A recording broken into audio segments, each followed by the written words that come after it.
Bonjour à tous, aujourd'hui on se retrouve pour une vidéo un petit peu spéciale, donc toujours en lien avec l'hépatite auto-immune, mais aujourd'hui un petit peu plus personnelle, puisque je vais vous parler du troisième trimestre de grossesse ainsi que de mon accouchement.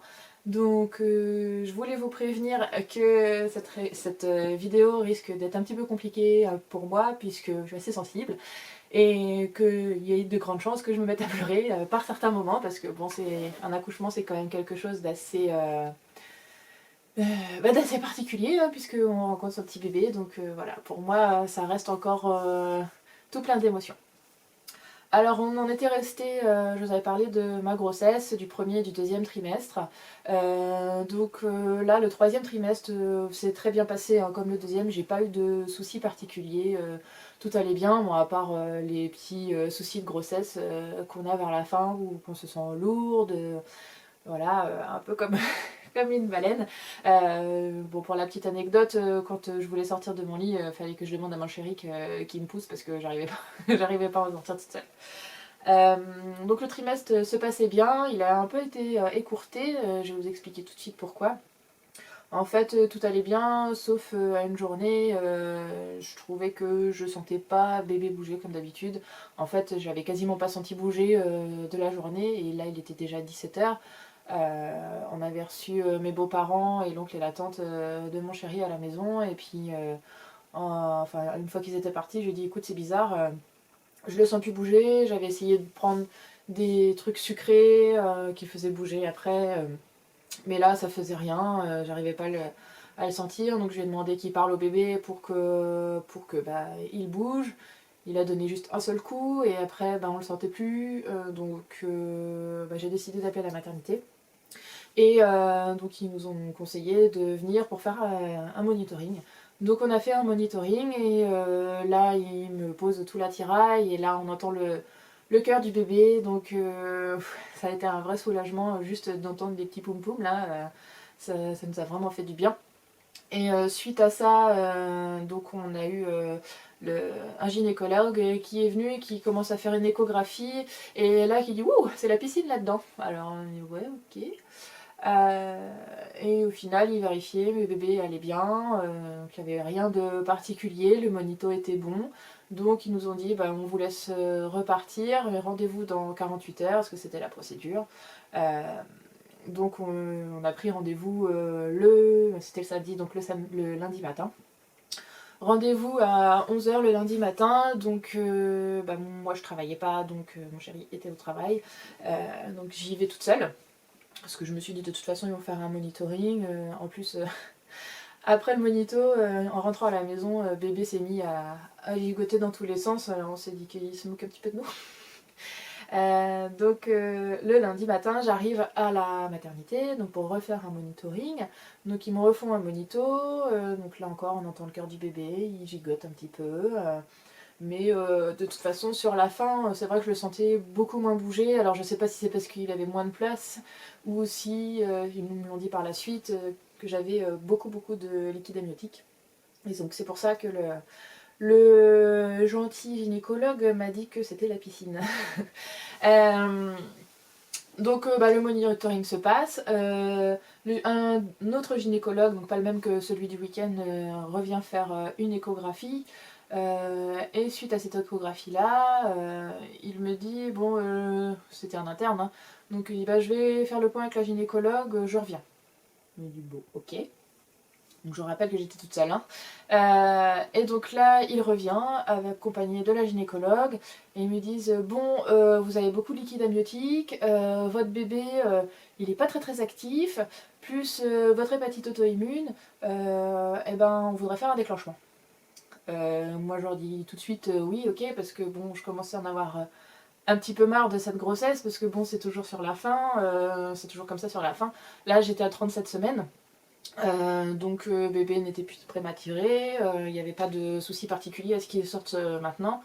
Et puis moi j'avais un petit peu hâte aussi de retrouver mon corps, parce que je me sentais lourde, voilà, c'était compliqué pour les déplacements, etc.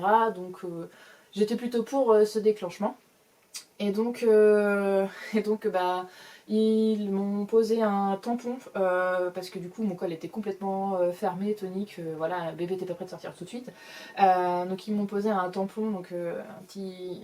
C'est une espèce de... Enfin, ils appellent ça un tampon, mais ça ressemble à une petite ficelle qui pose contre le col pour le faire maturer. Donc ils m'ont posé ça à 12h10. Suite à ça, j'ai appelé mon chéri en lui disant bon, bah il me garde. Donc lui il a comme avant qu'il panique, j'ai dit panique pas. Bon, ça fait toujours paniquer quand même. Donc il devait terminer le boulot à 13h, donc j'ai dit il me garde, t'inquiète pas, tu as le temps de finir ta journée de travail, mais bon, il faudrait que tu rentres à la maison chercher les affaires pour me les rapporter à la maternité, puisque bah, la prochaine fois que je vais sortir de la maternité, on sera trois. Donc voilà, donc il part chercher les affaires et du coup il arrive à la maternité, je crois il devait être 3h. Le temps de voir avec ma belle famille pour qu'il s'occupe du chien pendant qu'on était à la maternité, etc. Enfin toutes les petites organisations. Donc voilà, ils me posent le tampon et puis après bah, ils nous font monter en chambre. Donc on a attendu en fait qu'il y ait une chambre qui se libère. Et donc donc ils m'ont posé le tampon à 12h10. J'ai commencé à ressentir des toutes petites contractions. Il était 9h moins le quart le soir. Donc je sentais des contractions, j'en avais déjà eu avant, mais je sentais juste en fait mon ventre qui devenait tout dur et elle me faisait pas mal du tout. Celle-ci a commencé à être légèrement douloureuse, mais vraiment très très léger. Enfin, elle me gênait pas du tout celle-ci. Donc vers 21h, on a refait un monitoring. Là, ils m'ont dit que le cœur du bébé battait vite et que du coup j'avais des petites contractions, mais à peine douloureuses. Donc c'était ce que je sentais. Vers 22h, du coup, on remonte en chambre suite au monitoring. Et là, ils nous ont dit bah, rendez-vous 8h30 demain matin s'il n'y a rien qui se passe pendant la nuit. Donc, nous, on remonte en chambre, on se met un film avec mon chéri. Et puis voilà. Donc, à la fin du film, enfin, moi, j'ai même pas regardé le film, je crois que je me suis endormie. Donc après le film, vers minuit, je sentais que bah, du coup j'avais toujours ces contractions qui devenaient là de plus en plus intenses, on va dire, mais toujours très très supportables. Vers minuit et demi, je commence à avoir des contractions dans le dos, dans le bas du dos. Mais du coup, j'essaye quand même de me mettre à dormir parce que bah, sinon je me disais la journée de demain ça va être compliqué. Donc j'essaye de faire une sieste. Donc j'arrive à m'endormir et je me réveille vers 3h30.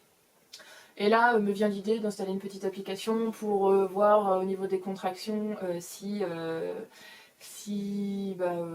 que ça dit en fait. Et donc là j'ai fait, donc je regardais au niveau du temps, je mettais le top départ au début de la contraction et jusqu'à la fin. Et en fait j'ai fait ça plusieurs fois et à chaque fois il me disait qu'il fallait que j'aille fallait que j'aille à l'hôpital. Sauf que c'est là que je trouve que c'est pas terrible ces applications là, c'est que bah, c'était des contractions ok mais elles n'étaient pas du tout douloureuses. Donc même si elles étaient rapprochées, je pense qu'elles n'étaient pas du tout efficaces. Donc voilà, la technologie a ses limites. Donc 3h30, je me réveille, donc voilà, pendant 1 heure, je gigote un peu dans tous les sens et puis je regarde du coup ma petite application, ça m'occupe un petit peu. 4h30, là je sens que je commence à avoir du mal à rester allongée, ça me fait mal un peu partout dès que je me mets sur le côté, enfin d'un autre, sur le ventre je pouvais pas forcément, mais sur le dos, à chaque fois j'avais mal en fait sur les différents points d'appui que je pouvais prendre. Du coup je me dis bon bah je vais essayer d'aller faire pipi, donc je passe un petit quart d'heure aux toilettes. Vers 5h30, du coup mon chéri se réveille, donc le travail continue, hein, je commence à avoir des contractions qui deviennent de plus en plus douloureuses, hein, progressivement. Je me rappelle que mon chéri m'a dit mais non mais si ça te fait mal, faut qu'on descende, faut qu'on y aille, machin. Je lui dis non non non, enfin pour moi c'est pas des vraies contractions de travail parce que on m'a toujours dit que les contractions de travail, on pouvait pas parler pendant qu'on en avait. Là, il n'y avait pas de souci, je pouvais parler, même si ça me faisait mal, voilà, il n'y avait pas de problème. Donc vers 7h, on a le petit déjeuner qui est servi. Je me suis dit, bah tiens, je vais pas manger de trop, je vais juste prendre un thé et j'ai pris quoi, 3-4 gâteaux. Parce que je me suis dit, si jamais il y a besoin que je sois anesthésiée par la suite ou quoi, ça a été ma plus grosse erreur. Vous comprendrez pourquoi par la suite.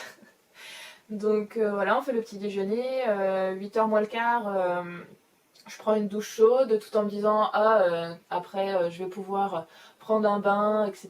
pour soulager les contractions, parce que j'étais partie dans un accouchement le plus naturel possible, sauf que loin de moi l'idée que j'aurais à avoir un déclenchement. Donc voilà, en fait, quand j'y réfléchis maintenant, j'étais vraiment complètement à côté de la plaque. Je m'étais renseignée sur tout en fait ce qui pouvait arriver pendant l'accouchement, sauf vraiment ce que c'était qu'un déclenchement, ce qui allait se passer et ce que ça engendrait. Donc je vous expliquerai un petit peu par la suite, mais j'étais vraiment, moi et mon chéri, on était vraiment à côté de la plaque. Donc 8h30, donc on descend pour notre monitoring. Donc nous on arrive comme des petites fleurs, voilà, on arrive pour le monitoring. On devait retourner dans la même salle où j'avais fait le monito la veille. Et en fait, là, la sage-femme vient nous chercher dans cette pièce-là, parce que moi je commençais à m'installer. Et elle me dit, bah non, venez, on va aller directement en salle de naissance. Je me dis, quoi, salle de naissance, bah, c'est bizarre, enfin c'est tôt quoi. Moi je pensais à prendre mon bain. Donc, voilà, je comprenais pas trop. Donc, j'arrive dans cette salle de naissance. Moi, je voulais avoir accès à une salle nature, justement, pour faire tout au naturel. Mais du coup, on arrive dans cette salle de naissance. Je dis à mon chéri, écoute, donne le projet de naissance qu'on avait fait. À la base, mon projet de naissance, c'était. Donc, pour moi, je voulais faire un accouchement sans péridurale, que la sage-femme soit présente pour nous donner des conseils, pour moi gérer la douleur, prendre un bain chaud, que mon chéri me fasse des massages, que je puisse marcher, etc., écouter de la musique, blablabla. Et mon chéri, la seule chose qu'il voulait, lui, c'est ne pas voir de sang, parce qu'il y est très sensible, et surtout ne pas couper le cordon, puisque voilà, forcément, si on est sensible au sang, c'est un petit peu compliqué. Et en fait, il voulait juste être là pour moi le plus possible pendant tout le processus. Donc il a été là, bien présent, ça a été un soutien sans faille, et je l'en remercie. Ça y est, ça commence déjà. Donc mon chéri donne le projet de naissance, on était dans la salle, donc la sage-femme vérifie où est-ce qu'on en est, donc on a bien fait de ne pas descendre plus tôt puisque du coup mon col était toujours fermé, en fait le tampon n'a fait aucun effet, ça n'a pas marché du tout sur moi. La sage-femme me met en position, elle me met la perfusion en fait d'ocytocine pour faire le déclenchement. Et là, du coup, moi, toute naïve que je suis, je lui demande si la salle nature est libre, parce que je préférerais être en salle nature. Et donc là, elle me dit oui, j'ai vu votre projet de naissance, alors on va faire un petit point, parce que le déclenchement, je vois que vous voulez un accouchement naturel, mais le déclenchement c'est tout sauf naturel, en effet. Et en fait, que ça veut dire que, en fait, vu qu'il y a un déclenchement, je dois avoir la perfusion d'ocytocine en permanence et le monitoring sur moi aussi en permanence, puisqu'elle a besoin d'avoir les constantes du bébé, voir s'il supporte bien les contractions, vu que tout ça c'est pas naturel. Donc on fait un point sur le projet naissance. Elle me dit, alors du coup vous voulez pas la péridurale, mais vu que c'est un déclenchement, donc là je me suis dit de toute façon, quand j'ai entendu le mot déclenchement, je me suis dit, mon accouchement sans péridurale, ça risque d'être un petit peu compliqué. Sachant qu'en fait un déclenchement déclenche des contractions qui peuvent être beaucoup plus puissantes et rapidement qu'un accouchement naturel où ça viendrait petit à petit crescendo, quoi. Donc dès que j'ai entendu déclenchement, je me suis dit qu'au final la péridurale, ça risquerait d'être une bonne option, tout en sachant que moi dès le départ je voulais quelque chose de naturel, mais je sais aussi qu'avec l'hépatite auto-immune, on a tendance à fatiguer beaucoup plus vite qu'une personne normale, et donc que ça risquait d'être compliqué, mais je me sentais d'attaque pour le faire quand même, mais avec un déclenchement, je pensais que ça allait être quand même relativement compliqué. Donc je voulais quand même tenter de faire sans péri le plus longtemps possible, voire sans l'avoir du tout, puisque je sais que des femmes très courageuses ont réussi à faire un accouchement sans péridurale et déclencher. Donc tout est possible. Donc on fait le point sur mon projet de naissance avec la sage-femme. Donc moi qui voulais prendre un bain, c'est raté. Au final, je me retrouve harnachée donc, avec ma perfusion et mon monitoring. Et au final, pour faciliter la descente de bébé, la seule chose que je peux faire, c'est bouger mon body sur 1 mètre carré. Ça a été un peu compliqué, mais j'ai réussi. En fait, je suis restée debout, j'avais un ballon, mais le ballon, j'y arrivais pas parce que à chaque fois, ça faisait bouger le magnéto et du coup, il n'y avait plus les constantes de bébé. Donc je suis restée debout le plus longtemps possible. Je piétinais, je bougeais le bassin, j'essayais de danser la salsa un petit peu. Quand j'avais des contractions, j'avais mon chéri qui essayait de me faire des points d'acupression et ça me faisait vachement bien. Et dès que j'avais plus de contractions, il me faisait des papouilles dans le dos et vraiment ça me détendait un maximum, ça me faisait vraiment du bien. Il était vraiment au petit soin. Euh, donc c'était donc à partir de 9h20 où elle m'a posé la perfusion. Donc je suis restée comme ça jusqu'à midi moins le quart où là j'ai vraiment commencé à avoir des contractions qui étaient vraiment douloureuses. C'est-à-dire que au début je sentais les contractions, mais voilà, je soufflais un bon coup, et puis comme on disait, c'est comme une vague en fait, hein, la contraction elle arrive, donc on respire bien, au bout d'un moment on arrive à son pic, et une fois que le pic est arrivé, ça redescend, on souffle tranquillement, et c'est bon, la contraction est passée. Arrivé à ce moment-là, les contractions devenaient quand même vraiment douloureuses. J'arrivais plus à prendre juste une seule respiration comme ça. Je chantonnais quoi. Je commençais à faire des ouh, enfin voilà. Elle commençait vraiment à me faire mal. Et donc j'ai tenu comme ça pendant une demi-heure, sachant que les contractions étaient quand même relativement rapprochées.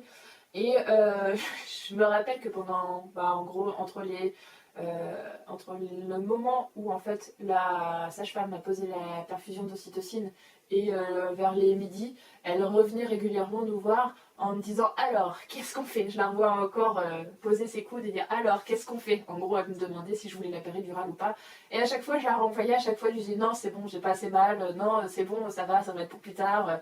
À chaque fois, je la renvoyais. Et là, à midi 10, je me décide et puis je dis à mon chéri, je dis bon écoute, vas-y, appelle la sage-femme, je vais demander la péridurale. Donc elle vient, je lui ai dit bon ça y est, c'est bon, j'ai assez mal, je veux bien de la péridurale. Mais par contre, avant tout ça, je voudrais que vous vérifiez où est-ce qu'on en est. Voilà, je voulais savoir si j'avais fait tout ça pour rien ou pas. Donc là, elle vérifie, donc elle me dit ah bonne nouvelle, votre col est en train de s'ouvrir, il est ouvert à 1 et du coup il a bien rétréci. Et là je me suis dit ouf, ça y est, j'ai pas fait ça pour rien. Et là, si je vous lis toutes mes petites notes, en fait, à partir d'un petit moment, en fait, au début, c'était moi qui prenais des notes, je notais à chaque fois les horaires et ce qui se passait. Et au bout d'un moment, j'ai donné mon téléphone à mon chéri qui, là, m'a écrit « Je suis trop fière de toi, ma chérie d'amour ». Voilà, vous avez tous les détails. Donc, midi 20. L'anesthésiste arrive, enfin les anesthésistes, il y en avait deux. Les anesthésistes arrivent pour poser la péridurale. Ils demandent à mon chéri de sortir. Et du coup, j'ai la sage-femme qui se met en face de moi et en gros qui prend la place de mon chéri pour me soutenir dans la pose de la péridurale. Franchement, les anesthésistes, elles étaient super. Il y avait une super bonne ambiance dans la pièce. Elles me demandaient si c'était un petit garçon ou une petite fille, quel prénom on avait choisi, si on était vraiment sûr que ce soit le bon sexe. Mais de toute façon, nous, on avait trouvé des prénoms pour chaque sexe, donc il n'y avait pas de souci là-dessus. Les anesthésistes me proposent deux méthodes pour la péridurale. Donc la première, c'est moi qui gère la dose, si je vais en rajouter ou diminuer. Et la deuxième, j'ai rien à faire, c'est le produit qui coule tout seul. Donc étant donné que je voulais un truc plutôt naturel, je me dis le fait de gérer la dose, ça pourrait être pas mal. Au final, j'ai pas eu le choix parce que leur truc pour gérer la dose, ça marchait pas et donc j'ai eu le choix de rien contrôler. Nouveau fil accroché à moi, plus le... Bon, ça je crois que je l'avais dès le départ au final. Plus le truc pour prendre la tension là autour du bras qui prenait la tension régulièrement. Et donc voilà, c'est parti, il me pose la péridurale et ça y est, ça fait effet vers 13h à peu près. Donc la péridurale fait effet et en fait ça y est, je sens plus les contractions et du coup c'était super. Ça m'a fait du bien.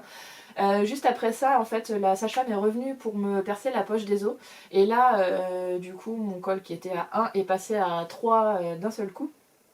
Et là, en fait, je commence à sentir mon bras droit qui est un petit peu engourdi. Et du coup, comme il y avait le truc autour du bras pour prendre la tension, je pensais que c'était ça qui était trop serré. Et du coup je demande à la sage-femme en fait qu'elle revienne. Je dis, enfin mon bras est engourdi, je pense que c'est ça qui est trop serré. Du coup elle regarde, elle me fait bah non il est pas trop serré. Donc elle dit bah je vous le desserre quand même au cas où, mais voilà. Au final, à 14h, je sens toujours ma main mais hyper engourdie, en fait, tellement. Enfin, c'était vraiment une sensation très bizarre. En fait, je ne sentais même plus mes propres empreintes. En fait, quand je faisais ça, je sentais que c'était comme lisse, tout doux. Et du coup, la sage-femme a rappelé l'anesthésiste. Et là, je vois l'anesthésiste qui revient avec un pain de glace, en fait. Elle me pose le pain de glace, ici, elle me fait bah, vous sentez quoi? Je dis bah c'est froid. Elle me le pose sur le ventre, et je dis bah là je sens rien.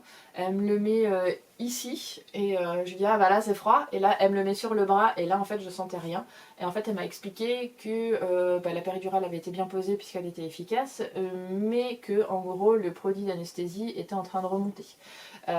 Donc pour éviter que je sois mais complètement anesthésiée de partout, et vu que ça descendait surtout dans le bras droit, eh bien elle a réduit en fait la quantité de produit pour éviter que ça remonte de trop.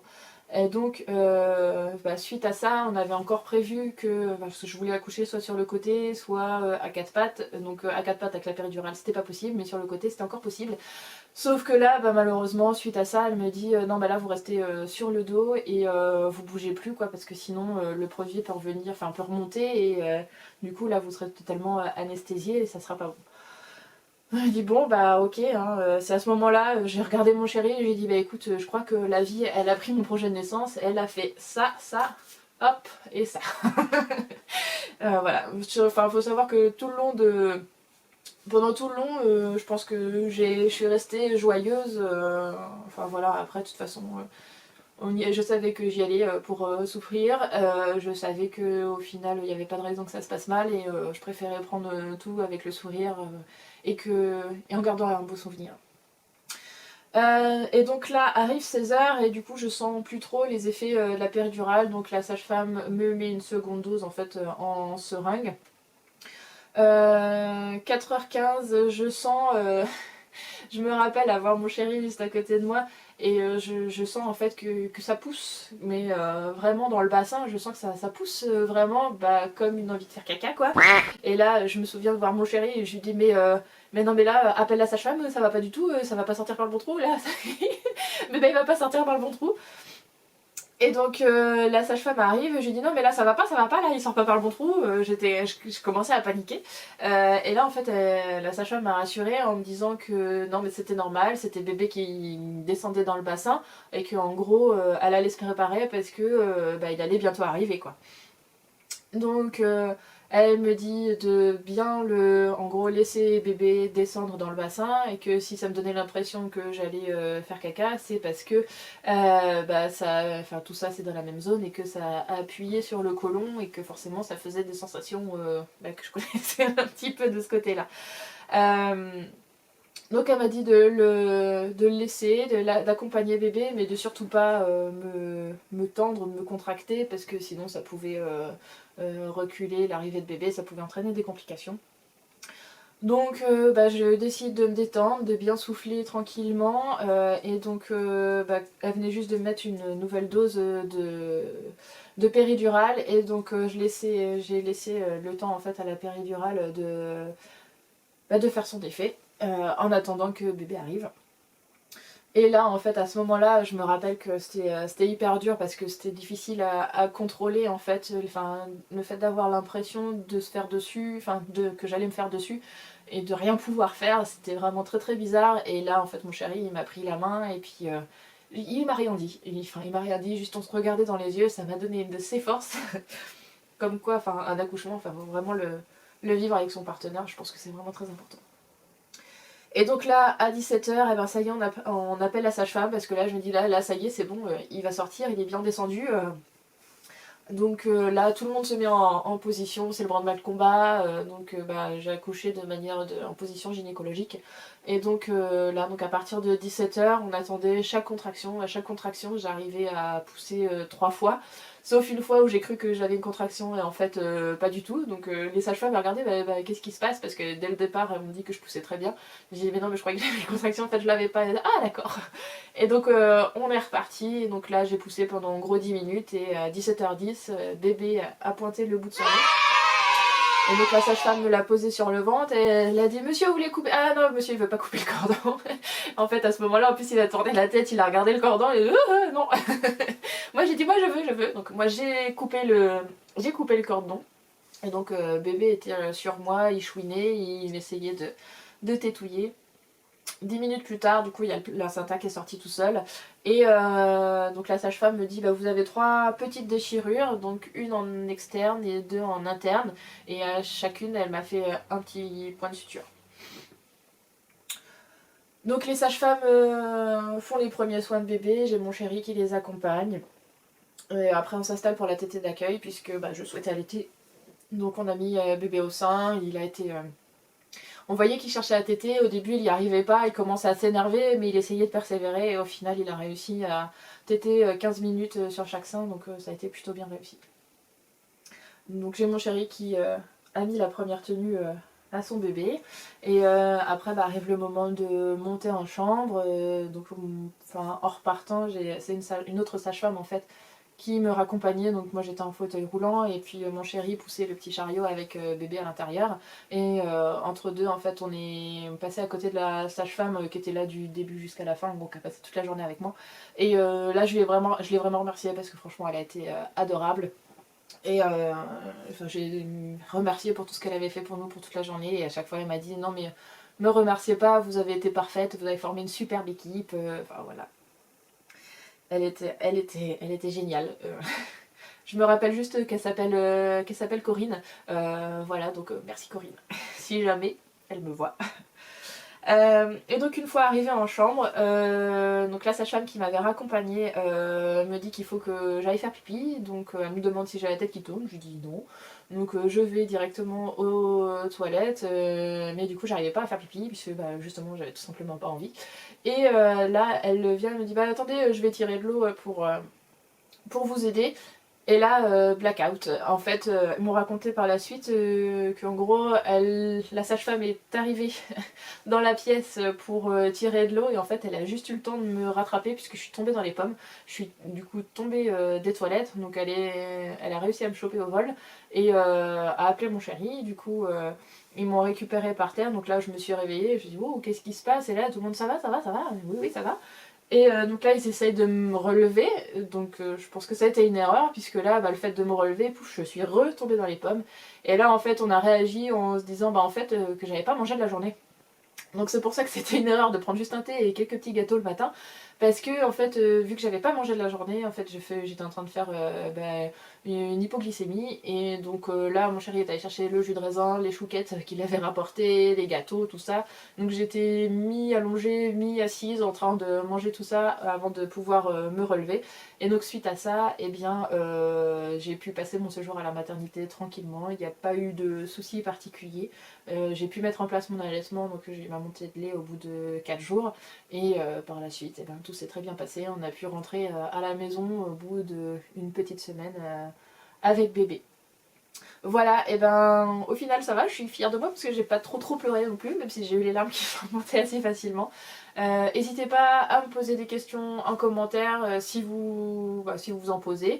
Je voulais rappeler à toutes les femmes qui ont déclaré une hépatite auto-immune que ça vous empêche pas de vivre. La preuve, moi j'ai réussi à vivre ma vie normalement malgré ce que ça engendre et j'ai réussi à avoir mon petit bébé voilà, sans souci.